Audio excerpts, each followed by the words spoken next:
Rasulullah SAW bersabda, bersahurlah kerana dalam sahur itu ada keberkatan. Tapi tahu tak, sahur juga penting untuk kesihatan usus. Tanpa sahur, usus kita akan bekerja keras. Tanpa tenaga, kalau kita tak sahur, perut kita akan kosong terlalu lama. Asid perut boleh naik dan boleh menyebabkan pedih ulu hati dan juga berangin.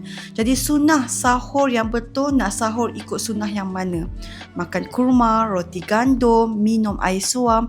Ini semua akan bantu untuk kita cuci usus secara semula jadi. Ini kerana ia tinggi dengan serat yang diperlukan dalam usus dalam proses mencernakan dengan baik. Nak lagi power? Minum Mavil Care waktu sahur. Sebab Mavil kaya serat dengan prebiotik. Ianya akan bantu perut untuk kekal sihat sepanjang berpuasa. Jadi nak jaga perut, nak jaga usus waktu Ramadan, minum Mavil Care, okey? Assalamualaikum.